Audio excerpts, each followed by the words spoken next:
Oh hey yo there, welcome back to a new video. As you can see, I tried to dress as one of the legendary franchises that I'm going to talk about today. There's been 25 movies, today we're on to 25 anecdotes. So for our majesty and for England, let's get right into some anecdotes. So if you're ready, let's get in.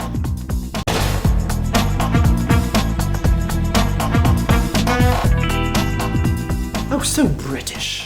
Let's get right into some anecdotes. First, let's talk about Dr. No and Ursula Andress. So Ursula Andress is known for her role of Honey Rider in the first James Bond movie. But actually, she was chosen for the part without actually auditioning at all. The production team was struggling to find an actress, and just 2 weeks before the production started, they stumbled across a photograph of Ursula Andress and offered her the role. Her performance turned out to be an overnight sensation and established her as one of the most famous James Bond girls of all time.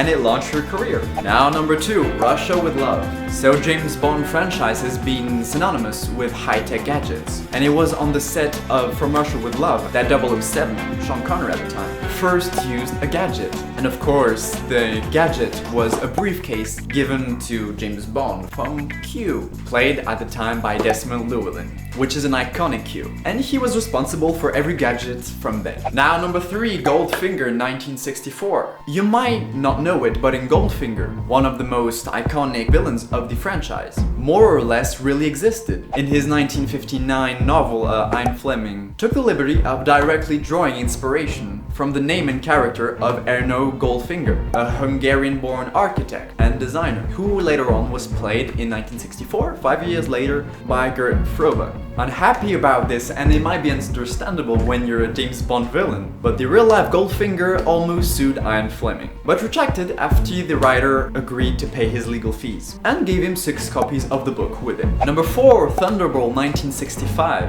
In one scene, Sean Connery is seen swimming with a pack of sharks. The sharks were actually real, but of course they were harmless and trained not to attack anyone. Now number 5, in 1967 there was You Only Live Twice. In one scene, Sean Connery was slapped by a stuntman, which was intentional of course, and Connery took his revenge by punching the stuntman as well in the scene and gave him a black eye. Took his revenge. There were quite a lot of problems about hitting each other in the first James Bond movies, but that would be other anecdotes. Now number 6, on Her Majesty's Secret Service, 1969. George Lazenby at the time wasn't really an experienced actor, and the producers were actually hesitant about casting him as James Bond. But his confidence and good looks won, and he was ultimately chosen for the role. But he decided not to return for all the other movies that he was supposed to do, so he only did one.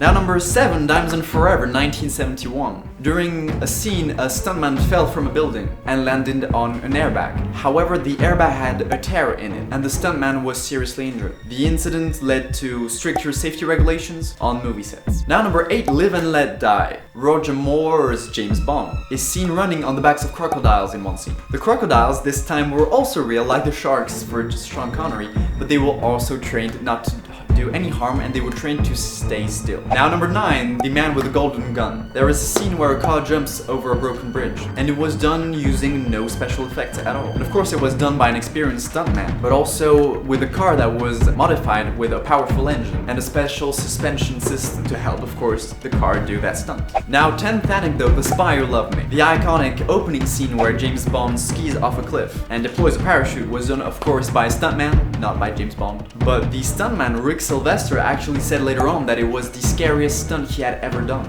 Now on to number 11. We're going to talk about Moonraker. During filming, Roger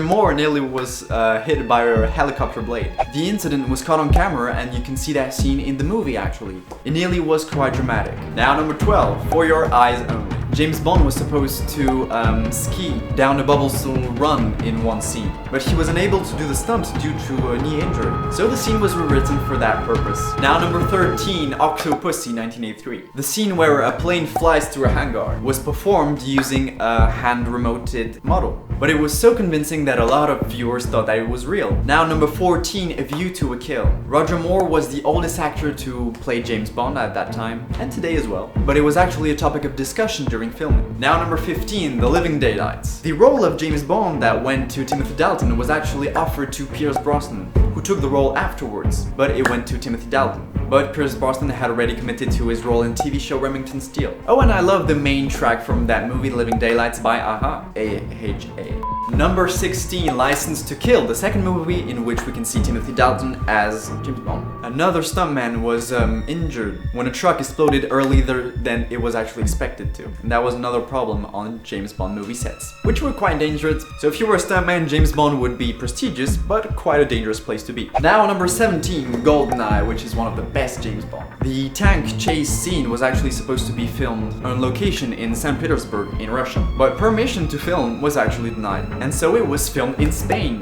where they did sets to look like St. Petersburg. Number 18, Tomorrow Never Dies. During filming, Pierce Brosnan actually injured his hand while fighting in a scene, and the injury was written into the script. That's why we can see Bond with a cast on his hand a few scenes later. Now number 19, The World Is Not Enough, the last James Bond movie of the 20th century. The famous barrel roll stunt, where James Bond's boat jumps over landmass, was originally performed by a stuntman, of course, in a remote-controlled boat. However, Pierce Brosnan actually insisted on doing that stunt himself, and he did it very well. Now number 20, we're diving into the 21st century with Die Another Day. Halle Berry, which was a James Bond girl in that movie, had an orange bikini, which became an iconic suit. Sold at auction for $12,000. And recently there have been a lot of auctions for charity of James Bond memorabilia, which is a great thing to do.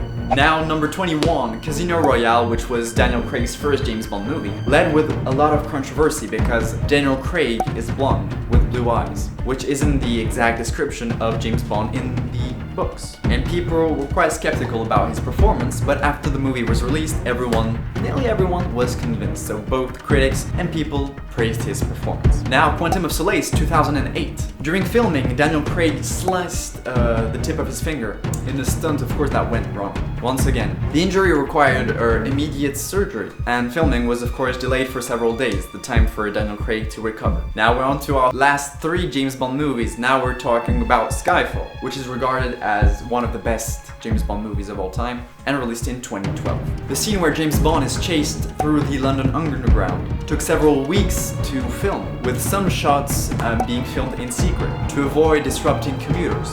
Now 24, we're going to talk about Spectre. The opening scene, which features a long tracking shot of Bond walking through the Day of the Dead parade, was actually 4 separate shots put together. This was just a quick anecdote about the beginning of Spectre. Now, last anecdote about No Time to Die, which was released 2 years ago in 2021. You may know that the film was delayed multiple times due to COVID-19, and it premiered in September of 2021, a year and a half later after it was originally planned to be released. And it made a great movie and a last Daniel Craig as James Bond. And if you haven't watched it, the end is quite astonishing.